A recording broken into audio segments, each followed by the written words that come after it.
بسم اللہ الرحمن الرحیم. ٹائم ٹوڈے ود حسین تھیبو کے ساتھ میں ہوں آپ کا میزبان.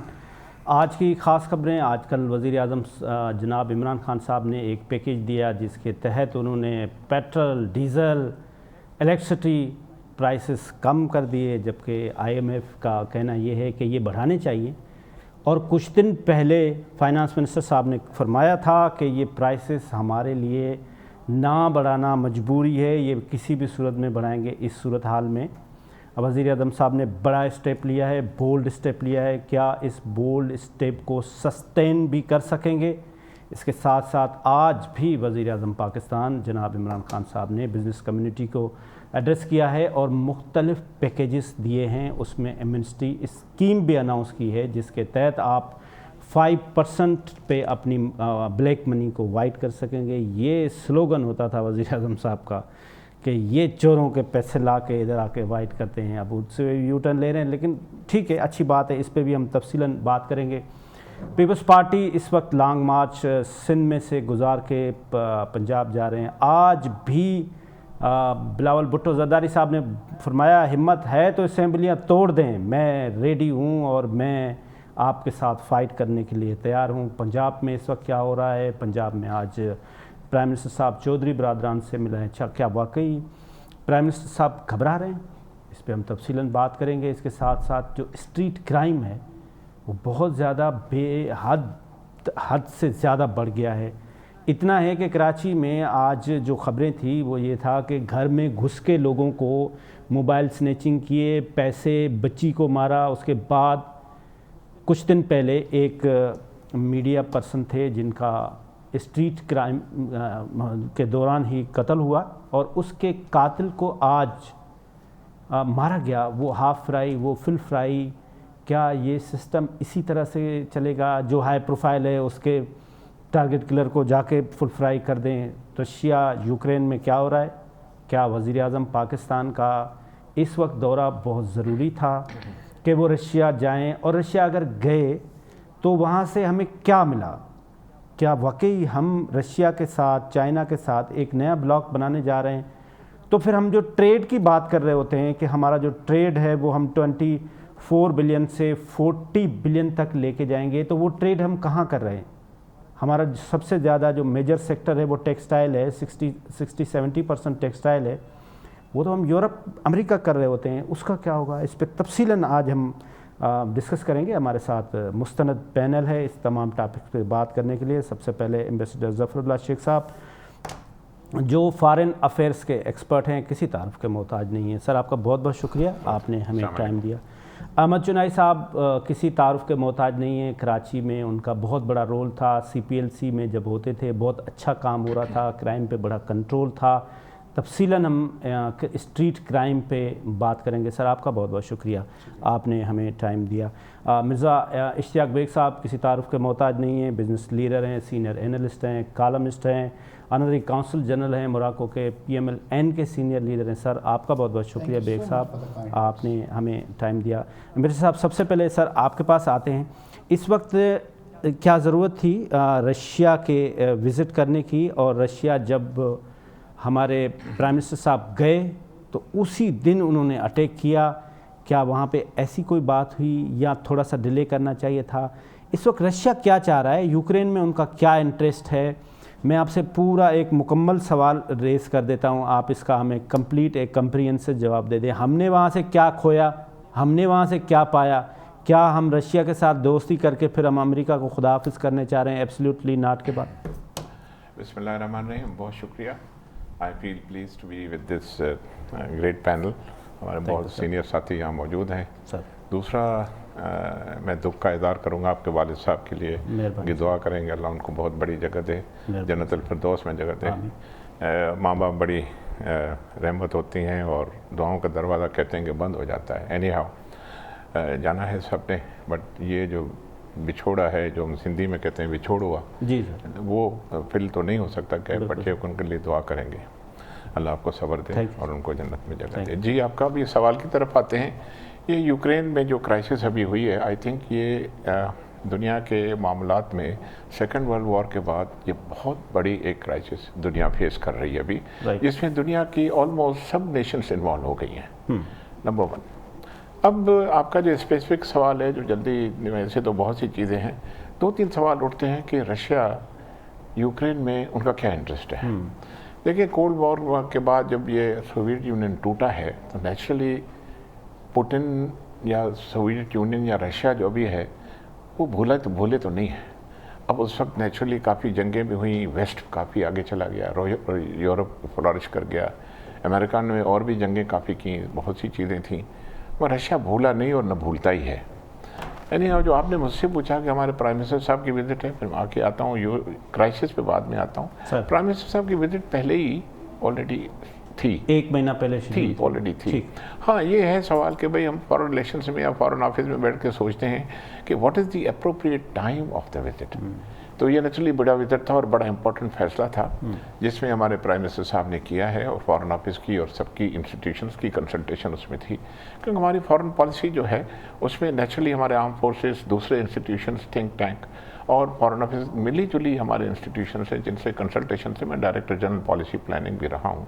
اس کے بعد ہماری فارن پالیسی ہوتی ہے، but there are no permanent friends or foes in the foreign policy یا کنٹریز میں نہیں ہوتا. آپ کو یاد ہوگا اسٹیلن نے ہمیں لیاقت علی خان صاحب کو انوائٹ کیا، بہرحال we went to the Americans.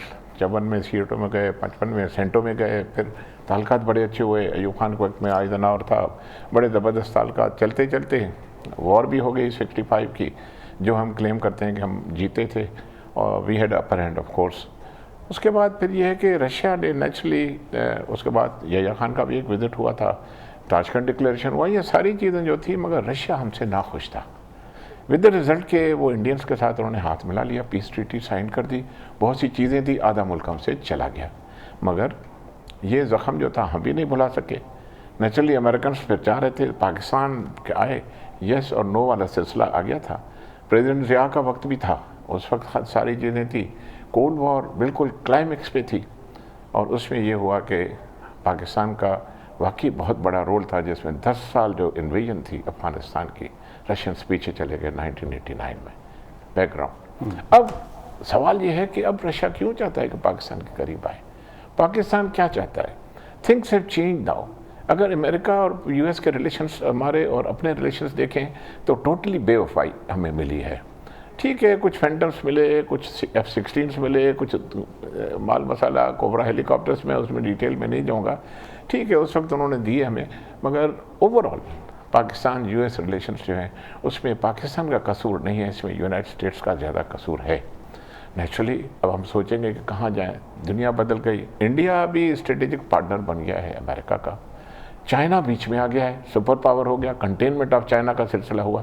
یہ ساری چیزیں مل ملا کے اب سچویشن بیلنس آف پاور اور جو ساری ہے وہ چینج ہو گئی ہے. پاکستان کی یہ جو وزٹ ہے جس کا سوال کا میں جواب دوں، اس لحاظ سے I am being a foreign office man, میں نے کہا کہ پرائم منسٹر نے جو وزٹ کیا ہے اس میں کوئی حرج نہیں ہے. ٹھیک، it was nothing against anybody. اور ہم نے سب ملکوں کو بھی یہی کہا کہ دیکھیں ہمارا وزٹ ہے بیسیکلی جو ہم جا رہے ہیں جنگ کے لیے نہیں جا رہے ہیں، نہ کوئی معاہدہ کرنے جا رہے ہیں، یہ پہلے کی وزٹ ہے، کوئی ایسی بات نہیں ہے. تو وہاں بھی جو بات ہوئی اپیرنٹلی کوئی ایگریمنٹ سائن نہیں ہوا، MOU بھی سائن نہیں ہوا، مگر 1-on-1 ملاقاتیں ہوئیں.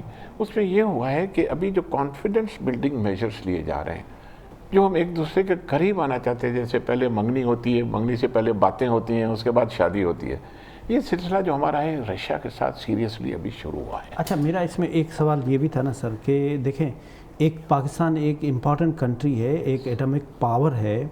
اچھا وہ ملک آیا ہوا ہے، وہ بیٹھا ہوا ہے، جب ملک کا پرائم منسٹر گیا ہے تو وہ سمجھے ملک اس وقت یہ اٹیک کرنا اس دن، یہ ٹھیک ہے یہ اٹیک ان کی وجہ سے نہیں ہوا، یہ اٹیک ان کے پہلے جو حالات وہاں تھے یوکرین میں جو ساری دیکھیں پوٹن 20 سال سے زیادہ وہاں ہیڈ کر رہا تھا سوویت یونین جو پریورٹ تھا، اس کے بعد اب رشیا کو. آپ کو یاد ہوگا کہ منسک ایگریمنٹ ہے، ڈیٹیل میں نہیں جاتے.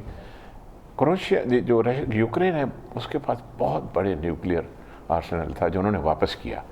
کس ایشورنس پہ واپس کیا کہ ہم آپ کے ساتھ رہیں گے، اس میں UK بھی تھا، امریکنس بھی تھے، دوسرے جو بھی ایکسیٹرا، ڈیٹیل میں نہیں جاتا. 1999 میں امریکنس نے ان کے ساتھ تھوڑا سا دھوکہ سمجھیں یا جیسے کیا، انہوں نے پولینڈ کو، ہنگری کو اور چیکوسلواک کو نیٹو میں لے آئے. انہوں نے جبکہ وہ ایگریمنٹ تھا کہ اس میں کوئی نہیں کریں نہیں گے، ہوگا، وربل تھا، ریٹن ایگریمنٹ نہیں تھا. پھر 2004 میں آپ آئے، انہوں نے پھر ایسٹونیا، لیتھوینیا، بلغاریہ، اس کے بعد رومانیہ، ان کو سب کو لے آئے. انہوں نے کہا بھائی یہ کیا کر رہے ہیں آپ؟ کہتے نہیں کوئی ریٹن ایگریمنٹ تو نہیں تھی. ٹھیک ہے آ گئے. پھر آپ آ جائیں 2009 پہ، پھر انہوں نے البانیہ کو اور کروشیا کو اندر لے آئے. انہوں نے کہا یہ کیا کر رہے ہیں آپ؟ اچھا اب اگر اس کے بعد 2 منٹ دے جی دیں سر، اس میں سر یہ ہوا. پھر آپ 2017 پہ آ جائیں، اس پہ آپ نے میسیڈونیا اور وہ دوسرے کو کنٹری تھے ان کو لے آئے. جب 2021 میں انہوں نے کہا کہ جی یوکرین کو، بوسنیا کو، ان کو ہم آگے اب نیٹو میں بلائیں گے، it was a big bell ringing. یہی میرا سوال تھا کہ یہ جب یوکرین پہ آیا تو کیوں آیا؟ تو آپ سوال اگر پوچھیں کہ وہ کیوں آئے تو نیچرلی ان کے دروازے پہ آ کے کھڑے کریں گے.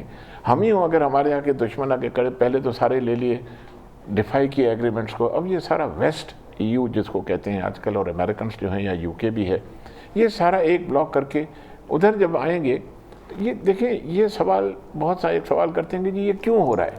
بیسیکلی امریکنس کیوں لڑ رہے ہیں؟ سیریا میں کیوں گئے؟ عراق میں کیوں آئے؟ کویت واپس کیوں کیا؟ میں کویت میں تھا، آپ کو یاد ہے کویت جب ہوا تو امریکنس نے، وہ بش نے واپس دلا دیا تھا.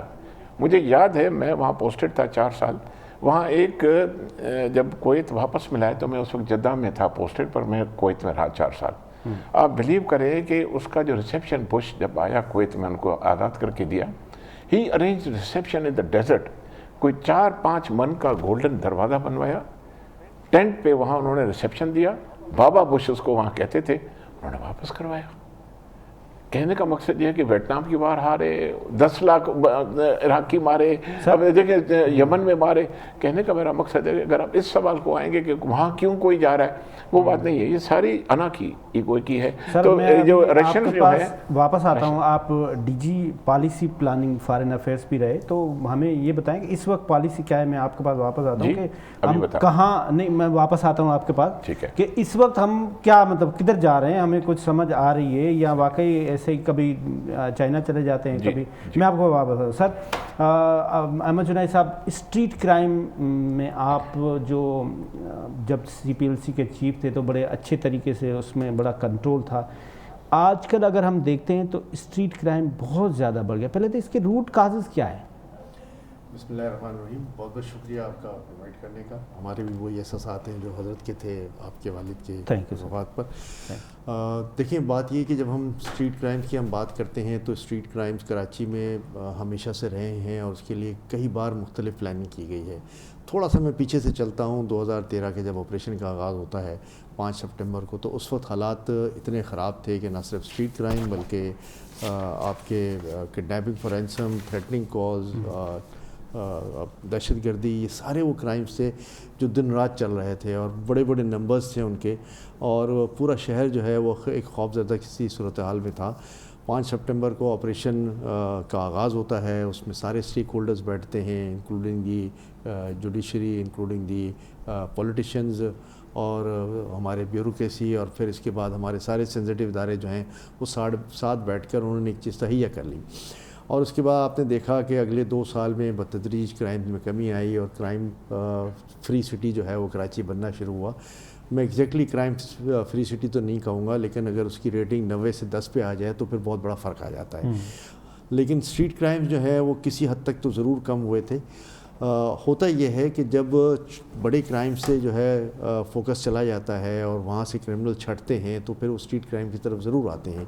یہ ایک بڑا لمبا گیپ آ گیا 4-5 سال کا، اور ظاہر جو ملک کے معاشی حالات تھے، جو دوسرے عوامل تھے کہ جن میں بے روزگاری بھی شامل ہے، معاشی حالات بھی شامل ہے، اور پھر اسٹریٹ کرائمز کے خلاف کیسز کا مکمل نہ ہونا، اسٹریٹ کرائمز کے خلاف جو ہے ملزمان کی گرفتاری نہ ہونی، ان کا بیل پہ چھوٹ جانا، یہ سارے جو ہیں مختلف ریزنز ہیں. اور پھر اس کی افیکٹو مانیٹرنگ نہ ہونا، اور اس کے بعد صرف اور صرف جو ہے وہ اسپیشلائز یونٹ کو اس کی ذمہ داری سونپنی اور بعد میں تھانوں کو پوچھنا کہ بھئی کیا ہوا تھا. نئے ایڈیشن لائیے آتے ہی انہوں نے جو ہے وہ اسٹریٹ کرائمز کا ذمہ دار جو ہے وہ علاقے کے تھانے دار کو جو ہے وہ بنا دیا. اور کراچی میں جو میرا ایکسپیرینس ہے لا اینڈ آرڈر کا، وہ یہ صاف کہتا ہے کہ جو کراچی میں اسٹریٹ کرائم جب ہوتے ہیں تو کراچی کا تھانہ جو ہے اس کو یہ پتہ ہوتا ہے کہ اس کے تھانے میں یہ کہاں کرائمز ہو رہے ہیں، کون لوگ آ کے کرائمز کر رہے ہیں اور میرے علاقے میں یہ اسٹریٹ کرمنلز کہاں رہتے ہیں.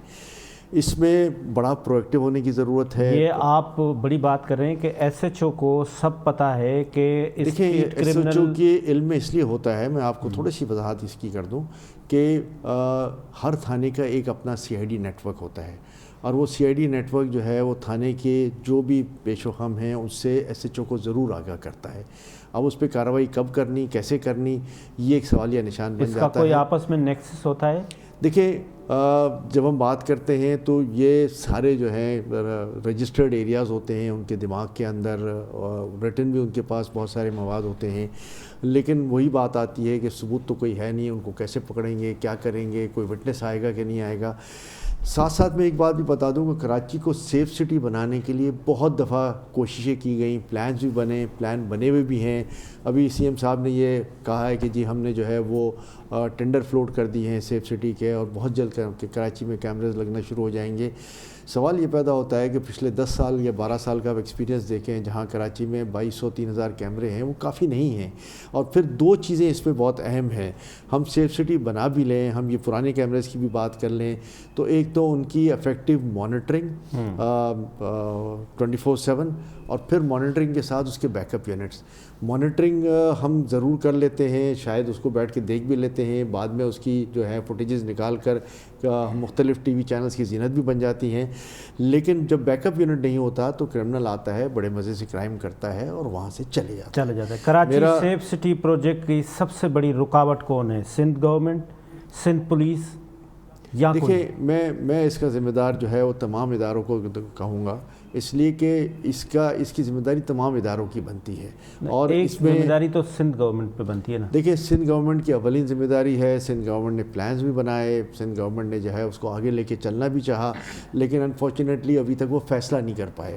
تو جس کو کہتے ہیں کہ اگر فیصلہ نہیں ہوا, ایک چیز کی منظوری بھی ہے, بجٹ میں بھی جو ہے اس کے پیسے رکھے ہوئے ہیں, تو پھر کیا قباحت ہے کہ ہم اس کو آگے لے کے نہیں چل سکتے؟ کیا قباحت ہے آپ بتائیں نا, کیا انٹرسٹ ہے دیکھیں سندھ گورنمنٹ کا اس سے؟ کیا بظاہر یہ نیکسس ہے, یہ پولیس کا, کرمنلز کا آپس میں یہ دیکھیں میں یہ منی نہیں ارن کہوں کر گا, رہے ہیں؟ کوئی بھی گورنمنٹ یہ نہیں چاہے گی کہ جی اس کی ٹینیور میں جو ہے وہ لا اینڈ آرڈر کی سچویشن خراب رہے. اس کو جو ہے وہ میں کہوں گا کہ مینجمنٹ کی کمی ہے, اس میں ایڈمنسٹریشن کی لاپ سائڈڈ وہ ہے, اس کی پلاننگ میں جو ہے وہ ڈیلے ہونا, اور اس کی سفرنگ جو ہے وہ کراچی کے سٹیزنز کرتے ہیں. اگر کراچی پولیس چیف چاہے, احمد چنائے صاحب آپ کی اسٹیٹمنٹ چاہیے کہ وہ 48 آورس میں یہ کرمنلز کو سب اریسٹ کر سکتا ہے؟ دیکھیں میں صرف آپ سے ایک سوال کا جواب چاہتا ہوں یہاں پر, کہ اطہر متین کے قاتلوں کو گرفتار کرنے کے لیے جب بات کی گئی تو 2 خبریں آئیں. 2 روز پہلے آئی کہ اس کا ایک قاتل جو ہے وہ کہیں وہاں سے کے پی کے علاقے سے گرفتار ہو گیا, اور دوسرا آج یہ خبر آئی کہ اس کا جو ایکچوئل قاتل تھا وہ ایک پولیس مقابلے میں مارا گیا.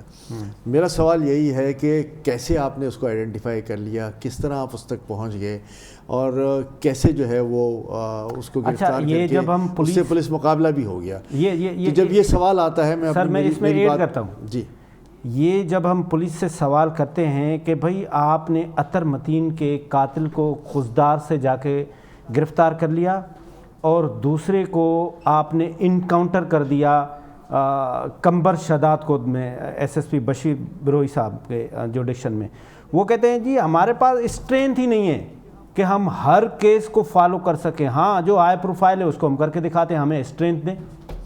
دیکھیں پھر میرا سوال یہی آتا ہے نا کہ آپ نے اس کو کہیں نہ کہیں سے ٹریک آؤٹ کیا, تو ہم باقی کیسز پہ کیوں محنت نہیں؟ پولیس کہہ رہی ہے ہم سب کو کر سکتے ہیں. نہیں میری بات سنیں, جی سر, یہ کوئی بہت بڑا نمبرز نہیں ہے یہ کرمنلز کا, یہ گینگز بنے ہوئے ہیں 20-25-50-100 یہی گینگز, اور یہی آپ اس کو پوچھیں جو قاتل گرفتار ہوئے ہیں کہ آپ نے کتنی وارداتیں کی ہیں, تو اتنی وارداتیں کی ہوں گی کہ اس کو خود پر پتہ نہیں ہوگا. تو یہ وہی قاتل ہیں, یہ وہی کرمنلز ہیں جو بار بار جو ہے وہ کرتے ہیں, اور اس کے بعد پھر ظاہر ہے ان کی آئیڈینٹیفیکیشن بھی ہو جاتی ہے, ان کی کہیں نہ کہیں سے ان کا لنکیج مل جاتا ہے. تو جب واردات ہونے کے بعد لنکیج مل جاتا ہے تو واردات ہونے سے پہلے جو ہے وہ اس پہ ہم پرو ایکٹیو میجرز کیوں نہیں لیتے؟ ہم بات کر رہے تھے کہ کل جو پرائم منسٹر صاحب نے بہت امپورٹنٹ قوم سے خطاب کیا, جس میں انہوں نے یہ لیں بادشاہ سلامت کی طرح بہت ساری چیزیں ماشاءاللہ دے دی ہیں, تو ہم کیا اس پہ سسٹین بھی کر سکیں گے؟ یہ جو IMF کا پیکیج ہے، کیا IMF کے پیکیج میں وہ جو ٹرمز اینڈ کنڈیشنز ہیں وہ ہم اس کو فالو کریں گے؟ پھر آج ایمنسٹی بھی دے رہے ہیں، پھر فیٹ اپ بھی آ جائے گا. تو اس پہ بات کرنے کے لیے ہمارے ساتھ مستند ترین آدمی مرزا اشتیاق بیگ صاحب. سر سب سے پہلے تو آپ یہ بتائیں کہ کل وزیر اعظم صاحب کی اسپیچ کو آپ کنکلیوڈ کریں اپنے. تیمور صاحب، انگلش میں ایک کہاوت ہے too little and too late. میرے خیال سے کافی ٹائم بہت گزر گیا، 3.5 سال سے اوپر ہو گئے. اور ٹو لٹل یہ کہ 2 چیزوں کے پرائس کم کرنے سے، جس میں 10 روپے شاید انہوں نے پیٹرول پہ کم کیا اور انرجی کے اوپر شاید انہوں نے 5 روپے دیے. جی سر. اس سے کوئی مہنگائی ختم نہیں ہو گئی. اگر آپ سنسیئر ہیں لوگوں کے ساتھ تو آپ کے 3.5 سال میں جن چیزوں کے پرائس ڈبل ہوئے ہیں آپ اس کو کم کریں. دیکھیے، یہ انہوں نے ابھی کچھ دنوں پہلے جب IMF سے یہ وعدہ کیا تھا، IMF کی ڈیمانڈ تھی کہ 600 ارب روپے جو ہیں آپ مزید ٹیکسز لگائیں، اور ان کے فائنانس منسٹر نے ان کے ساتھ ایگری کیا کہ تقریباً 360 بلین ہم آپ کو اکٹھا کریں گے، اور باقاعدہ ان کو ہیڈ دیے گئے کہ ہم پیٹرول قیمت میں اتنے بڑھائیں گے، الیکٹریسٹی قیمت میں اتنے بڑھائیں گے، اور دوسری چیزوں کے اوپر. ہمیں یہ خوش نہیں ہو جانا چاہیے کہ کل جو کھیلا گیا ایک پولیٹیکل کارڈ کھیلا گیا ہے. لوگوں کو جو بہت زیادہ غصہ تھا، بہت زیادہ جو ایک ڈیولپ ہو رہا تھا، اور اب حالات جیسے آپ دیکھ رہے ہیں کہ پیپلز پارٹی جو ہے وہ ایک اتنا میسو لوگوں کو اپنے ساتھ لے کے گئی ہے. اور دیکھیے، اس میں صرف یہ مت سوچیں کہ اس کے اندر صرف پیپلز پارٹی کے حمایت یافتہ لوگ ہیں، نہیں، اس میں ایک بڑی تعداد ان لوگوں کی بھی ہے جو مہنگائی سے متاثر ہوئے ہیں. تو اب انہوں نے کیا کیا کہ جب دیکھا کہ ایک سیلاب اسلام آباد کی طرف آ رہا ہے، اور پہلی بار یہ ہوا ہے کہ اپوزیشن سیریس طریقے سے ایک دوسرے سے ملے ہیں، اور میری حکومت کے ڈیز جو ہیں وہ نمبرڈ ہیں، تو انہوں نے ایک کارڈ یہ کھیل کے لوگوں کو خوش کر کے دے تھاٹ کہ جی میں نے لوگوں کے دل جیت لیے ہیں. تو میرے خیال ہے کہ ایسا ممکن نہیں ہوگا، اور اس سے غربت کے اندر جو ہے کوئی کمی نہیں آ جائے گی کسی آدمی کے اوپر. اچھا، اب یہ کیوں کیا گیا ہے؟ ہو یہ رہا ہے کہ آنے والے وقت کے اندر شاید حکومت یا فائنانس منسٹر صاحب یہ سوچ رہے ہیں کہ پیٹرول کی قیمت انٹرنیشنل مارکیٹ میں شاید کم ہو جائے، کیونکہ اب کیا ہو رہا ہے کہ دونوں فریق جو ہیں وہ آپ نے دیکھا ہے کہ آپس کے اندر بیٹھ گئے ہیں ٹیبل کے اوپر، اور بات چیت ہو رہی ہے، اور امید ہے کہ حل نکل جائے گا. کیونکہ جو میسج دینا چاہ رہے تھے رشیا، اس نے امریکہ کو، یورپین یونین کو ایک میسج دے دیا ہے کہ آپ کی ایک ریڈ لائن ہے اور آپ اس کو کراس نہیں کریں اور آپ یہاں نہیں آئیں. اور وہ دورہ جو ہوا ہے پرائم منسٹر کا، بھی آپ امبیسڈر صاحب سے کہہ رہے تھے، وہ بھی غلط وقت کے اوپر اور غلط پلیس کے اوپر ہوا. Wrong time and wrong place. دیکھیے، ہو رہا یہ ہے کہ ٹھیک ہے دورے 4-6 مہینے پہلے پلانڈ ہوتے ہیں، اور یہ کوئی اس کے اندر سب کو یہ پتا تھا کہ حالات اتنے خراب ہیں کہ کسی وقت بھی کچھ ہو سکتا ہے، کیونکہ فوجیں جو ہیں تیار بیٹھی ہوئی تھیں. آخری وقت میں آپ کچھ ایکسکیوز کر سکتے تھے، آپ کو کرونا بھی ہو سکتا تھا، آپ کہہ سکتے تھے کہ جی میں نہیں آ رہا ہوں، مگر آپ گئے ہیں. اور جس وقت پوری دنیا کی نظریں رشیا کے پر تھیں، اور رشیا نے جو حملہ کیا، ابھی now I am not going to talk کہ صحیح کیا یا غلط کیا، that is a different thing, مگر اس وقت تھیں، اس وقت ہمارے پرائم منسٹر صاحب وہاں پہ موجود تھے. آپ نے حاصل کیا کہ آپ $3 بلین وہاں سے لے کے آئے؟ کیا آپ وہاں سے کچھ اور چیز آپ کو ملی ہے؟ کیا رشیا نے آپ کا ساتھ دینے کا وعدہ کر لیا ہے؟ مگر پوری دنیا کی نظروں میں آپ آ گئے، اور ایک ایگریسر جو تھا آپ اس کے ساتھ کھڑے ہو کے بڑے فخر سے فوٹو کھنچوا رہے تھے. اور یہ میں آپ کو بتلاؤں، یہ اسٹیٹ وزٹ نہیں تھی یہ جو ہوئی ہے، یہ ایک درجے نیچے ایک وزٹ ہوتی ہے. ایک تو اسٹیٹ گیسٹ ہوتے ہیں نا آپ، ایک ہوتی ہے ایک درجے نیچے ہوتی ہے. یہ وہ وزٹ تھی پاکستان نے جو یہاں پہ کی ہے. اور اس کے اب آ جائیے، ہماری 70% ایکسپورٹس جو ہے that is towards Europe and America. Russia کے ساتھ تو ہمارا کوئی ٹریڈ ہی نہیں ہے. تو خدا نہ خواستہ کل، اور آپ کو آج یہ لکھ کے دے دوں آپ کے پروگرام میں بھول جائیے، FATF آپ کو گرے سے کبھی نہیں نکالے گا. IMF آپ پہ اور سختی اس وقت کر دے گا. کیونکہ دیکھیے، آپ اگر اس وقت دوسری جگہ پہ دیکھے گئے تو آپ چاہے منہ سے کچھ نہیں کہیں، مگر یہ سمجھا جاتا ہے کہ آپ ان کے ساتھ جو ہیں وہ کھڑے ہوئے ہیں. اور ایسے میں جب وہ ہمیں کال بھی نہیں کر رہے ہیں تو آنے والا وقت جو میں دیکھ رہا ہوں وہ ہمارے لیے 3 جگہوں سے پرابلمز کریٹ ہونے والی ہیں. EU نے ہمیں ایک فیسلٹی دے رکھی تھی جسے ہماری اس وقت یورپ میں 3 سے 4 بلین کی ایکسپورٹس ٹیکسٹائل کی بڑھی تھیں، کیونکہ انہوں نے ایک ہم کو فیسلٹی دے رکھی تھی کہ ہم ٹیکسٹائل کی جو ایکسپورٹس کریں گے اس پہ کوئی ڈیوٹی نہیں لگے گی. مجھے لگ رہا ہے EU اب اس پہ قائم نہیں رہے گا، امریکہ بھی سختی کرے گا، گرے لسٹ کے اندر ہم رہیں گے، اور IMF جو ہے ہم پہ مزید وہ کرے گا. اور آپ نے ایک اس کا ٹریلر تو دیکھ لیا ہوگا نا کہ نیشنل بینک کا جو انہوں نے 50 یا 55 ملین کا دوسرے دن فائن کر کے ہم کو ایک میسج دے دیا کہ ہم آپ سے خوش نہیں ہیں. تو یہ جو تمام چیزیں یہ بتلا رہے ہیں کہ اگر ہم اس کو for the time being delay کر دیتے، کوئی بھی ایکسکیوز دیا جا سکتا ہے، ریزن دیے جا سکتے ہیں، کچھ بھی ہو سکتا ہے، اور جب تھوڑی کلیئرٹی ہو جاتی ہے اس کے بعد ہم چلے جاتے تو میرے خیال ہے اس کے اندر ہم کچھ نہیں ہے. اچھا ایک چیز یہ ہے نا سر کہ جب فیول کی پرائسز بڑھا رہے ہوتے ہیں تو یہاں پہ آرگومنٹس یہ ڈیولپ کر رہے ہوتے ہیں کہ دیکھیں جی انٹرنیشنل مارکیٹ میں 100 روپے پر بیرل ہو گیا تو ہم اس لیے اچھا اب تو یوکرین اور رشیا کی وار بھی ہو رہی ہے، پیٹرول ابھی نہیں گرا، ہو سکتا ہے گرے آگے جا کے پرائسز کم تو بڑھ رہا ہے. تو اس کا مطلب یہ ہے کہ وزیر اعظم جب چاہے کم کر سکتا ہے، تو پہلے نہیں کیا، اب آ کے یہ جو اپوزیشن کا پریشر ہے اس کے اندر ہے. دیکھیے ہو رہا یہ ہے کہ اپوزیشن کا بھی پریشر اور پبلک کا بھی پریشر. دیکھیے اب آپ نے دیکھا ہے کہ گھبرائے ہوئے تو ہیں، یہ تو آپ مانیں گے کہ عمران خان صاحب جو کہتے ہیں گھبرانا نہیں، وہ اس وقت پہلی بار گھبرائے ہوئے نظر آئے ہیں. آج وہاں پہ پہنچے ہوئے ہیں، چودھریز کے پاس پہنچے ہوئے ہیں، اور یہاں تک کی آوازیں آ رہی ہیں کہ شاید وہ چودھریز کو یہ بھی آفر کر کے گئے ہیں، شجرانی صاحب جو تھے، کہ سر اگر آپ ہمارا ساتھ دیں تو شاید ہم پنجاب جو ہیں. سر میں ایک چھوٹا سا کمرشل بریک لیتے ہیں، واپس آپ کے پاس ہی آتے ہیں، یہیں سے کنٹینیو کریں گے. ایک چھوٹا سا بریک. Welcome back. بیگ صاحب ہم بات کر رہے تھے فارن افیئرس کی، ٹریڈ کی، پلس جو وزیر اعظم صاحب نے پیکیج ہے اس پہ ہم بات کر رہے تھے. ذرا پولیٹکس پہ بھی آ جائیں آپ. PMLN کے سینئر رہنما بھی ہیں. حالیہ آپ کی فارمر پرائم منسٹر جناب نواز شریف صاحب سے ملاقات بھی ہوئی.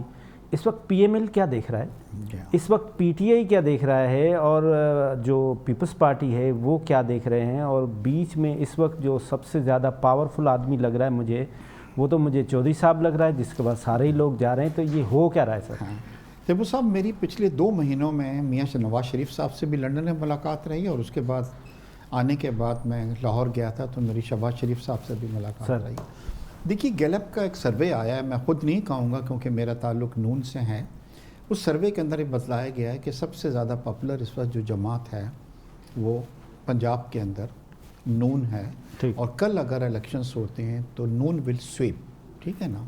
اب یہ ہو رہا ہے کہ زرداری صاحب گئے تھے، ان کی ملاقاتیں ہوئیں، سب نے یہ ڈیسائیڈ کیا کہ جی 1.5 سال کیوں ہم اور لوگوں کو عذاب میں ڈالیں، اور پاکستان کے ساتھ زیادتی ہوگی تو کیوں نہ نان کانفیڈنس موشن جو ہے اس کو وہ ٹیبل کیا جائے، جس کے لیے تمام راضی ہو گئے. مگر اچھا ایک چیز میں آپ کو بتلا دوں، بڑے میں وثوق کے ساتھ آپ کو یہ بتلا رہا ہوں کہ نون کے پاس جتنے بھی 15 کے قریب چاہیے تھے MNAs وہ آ گئے ہیں، اور ان لوگوں نے، ان کا پنجاب سے تعلق ہے، اور انہوں نے میاں صاحب سے یہ کہا ہے کہ سر آنے والے الیکشنز کے اندر آپ نے ہمیں ٹکٹ دینے ہیں.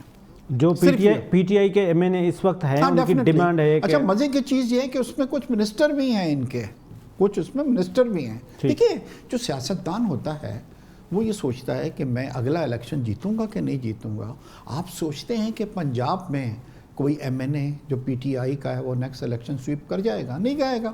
تو انہوں نے یہ کہہ دیا ہے. اب پرابلم جو ہے وہ گنتی کی نہیں ہے، جتنے ووٹس چاہیے ہیں یا پارلیمنٹ کے اندر وہ ان کے پاس آ گئے ہیں. پرابلم یہ آ رہی ہے کہ شہباز صاحب کو زرداری صاحب نے پرپوز کیا تھا، آپ کو پتہ ہوگا، پرائم منسٹرشپ کے لیے. مگر ساتھ ہی زرداری صاحب کی یہ خواہش بھی ہے کہ چودھریز کو پنجاب دیا جائے، جو کہ میاں صاحب جو ہیں اس چیز کے لیے تیار نہیں ہیں. میاں صاحب کیا چاہ رہے ہیں کہ میرے بھائی ہوں؟ سر بھائی نہیں ہیں کوئی اور، مگر وہ نہیں چاہ رہے کہ اگر 1.5 سال ان کو ملتا ہے چودھریز کو وہاں پہ، تو دے فیل کہ اس وقت ہمیں جو ایک پاپولیرٹی ہے شاید اس کے اندر ہماری کمی آ جائے. تو اس چیز کے اوپر بات نہیں بنی. It's not the problem of کہ 15-20 جو ہیں لوگ جو نہیں مل رہے ہیں، وہ ریزالو ہو چکی ہے آلریڈی، جس کے اندر جہانگیر ترین کے لوگ بھی شامل ہیں. اور سر اگر نو کانفیڈنس ہو گیا، کل عمران خان آؤٹ ہو گیا، تو آپ پرائم منسٹر کس کو دیکھ رہے ہیں اور چیف منسٹر پنجاب کس کو دیکھ رہے ہیں؟ سر اگر الیکشن ہوتے ہیں، میں تو دیکھیے اب خود اس میں آ گیا ہوں کہ 3.5 سال جو ٹف ٹائم تھا وہ گزار لیا لوگوں نے، جیلوں میں گزارا، کچھ گزارا. اس وقت رادر دین 1.5 سال کے لیے ہم ایک نیا وہ کریں، اور دیکھیے جو آئے گا اس وقت وہ تیار رہے کہ لوگوں کو اس کو گالیاں سننی پڑیں گی. وجہ ہے کہ آنے والے وقت میں یہ مت سوچیں کہ حالات بہت صحیح ہیں، آنے والے وقت میں بھی حالات خراب ہو رہے ہیں. تو نون کی اسٹریٹجی اب جو ہے ایز آن ٹوڈے وہ یہ ہے کہ ہمیں انتظار کرنا چاہیے، تاکہ اگر ہمیں 5 سال کا مینڈیٹ ملتا ہے، کیونکہ یہ 1.5 سال کے اندر ہماری پوزیشن نیچے آتی ہے تو it's going to affect the noon اس وقت آپ کہہ رہے ہیں کہ پرائم منسٹر کی سیٹ نہیں لینے جا رہے، انٹرسٹڈ ہی نہیں ہے جی وہ لوگ. مطلب یہ اندر کی خبر دے رہے ہیں آپ سر کہ Peoples Party P M L N اور کیو میں یہ ڈیسائیڈ ہو گیا، کیو میں بھی یہ نہیں پرپوز کیا گیا ہے، بٹ فیصلہ تو میاں صاحب کا تھا نا، تو میاں صاحب از ناٹ انٹرسٹڈ. آج بھی کمانڈ جو ہے وہ بیگ صاحب میاں صاحب کے پاس ہے، یا شہباز صاحب کے پاس ہے، یا مریم صاحبہ کے پاس ہے، یا میاں صاحب کے پاس. میاں صاحب از the one who is deciding, he is the deciding person. سر میں آپ کے پاس آتا ہوں ایمبیسڈر صاحب، ہم یہ پالیسی پہ بات کر رہے تھے، آپ ڈی جی فارن افیئرس بھی رہے، پالیسی پلاننگ رہے. اس وقت ہماری سر پالیسی کیا ہے؟ جس طرح سے بیگ صاحب نے ابھی بتایا کہ یہ تو ہمارا اسٹیٹ وزٹ ہی نہیں تھا، یہ تو ہمارا ورکنگ وزٹ تھا، اور اس کا کوئی پریس ریلیز بھی شاید نہیں ہوئی. بالکل آسان ہے، میں آپ کو بتاؤں پالیسی شفٹ ہے. ہر وقت جو ہے فارن پالیسی ریویو ہوتی رہتی ہے، اس میں کنسلٹیشنز ہوتی رہتی ہیں اداروں کی. میرا خیال ہے کہ ساری چیزیں اور پاک یو ایس ریلیشنز کی ساری پاسٹ میں سب کو نظر دیکھتے ہوئے اگر میں وہاں ہوتا تو سرٹنلی میں بھی یہی ریکمینڈ کرتا کہ we should now change our policy. اچھا، ریویو کریں، اس کو ری وزٹ کریں. اس کے ہم کیپیبل ہیں. اب یہ ہے کہ ہماری کنسلٹیشن کس کے ساتھ ہوگی؟ چائنا کے ساتھ. چائنا کے ساتھ سب سے ہم ساتھ کھڑے ہوئے ہیں. اس میں کافی بھی تو وہ بھی دھڑے بھی ہو گئے ہیں. انڈیا کو کنٹین کرنے کے لیے انڈیا نے کوشش کی، پھر امریکنس بھی چائنا کے خلاف ہو گیا، اس ڈیٹیلز میں نہیں جاتا. تو نیچرلی چائنا کی جہاں ٹلٹ ہوگی پاکستان کی کنسلٹیشن، یہ جو وزٹ ہوئی ہے دیر آر ویلڈ پوائنٹس جو ہمارے اسحاق صاحب نے کہا ہے، مگر I tell you one thing, کبھی کبھی یہ ہوتا ہے کہ in a chess game you have so many things. Roulette پہ آپ گیمبل کرتے ہیں، کبھی 1 نمبر پہ کھیلتے ہیں، کبھی 36 میں سے 35 پہ آپ نے کر دیا، 100 پاؤنڈ ہی آپ نے جیتے، آپ نے کہا کہ you are a winner. Point یہ ہے کہ فارن پالیسی میں you have to take chances. میں ہوتا تو یہ شفٹ جو تھا پرائم منسٹر کا جانا جو تھا اسی وجہ سے گئے کہ ہم نے اپنی شفٹ کو تھوڑا سا ویژولائز کرنا تھا، اور یہ آئی ایم شیور چائنا کے کنسلٹیشن کے بغیر نہیں ہوگا. اب کیوں؟ یو مسٹ ہیو سین کہ چائنا اور رشیا بھی قریب آ رہے ہیں جو بڑے دشمن تھے. New block is coming back. Iran سے امریکہ سوچ رہا ہے کہ میں دوبارہ وہ ڈیل کر لوں کہ دوبارہ نہیں نیوکلیئر ہو جائے. What do you think of these things, you know? The point is Iran, Pakistan. اب پاکستان ایک مسلم نیشن وہ ہے، میں الجیریا میں رہا ہوں، میں دوسرے ملکوں میں سفیر رہا ہوں.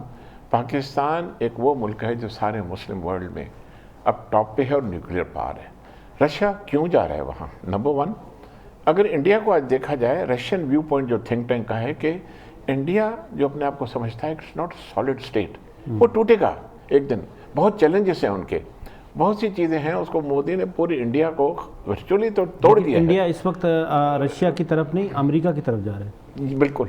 دیٹس وائی ایک ریزن یہ بھی ہے کہ رشیا سوچ رہا ہے کہ نیا بلاک بنے. چائنا اور Russia basically marriage of convenience in principle ہو چکی ہے. بہت سے اسٹیپس اس میں ہونے ہیں. یہ وزٹ بھی جو تھی یہ اس کا حصہ تھا. ریڈ کارپٹ ریسیپشن دیا، کارڈ آف آنر دیا، 3 گھنٹے کا ہوا، کرسیوں پہ بیٹھے، دور نہیں بیٹھے، کھانا کھایا، ساری چیزیں ہوئیں. پوائنٹ یہ ہے کہ بینکوٹ نہیں ہوا، فارمل نہیں تھا انویٹیشن. تو کہنے کا مقصد یہ ہے کہ میرا خیال ہے کہ پہلا سب سے بڑا پاکستان از اے یونیٹری اسٹیٹ، انڈیا نہیں ہے.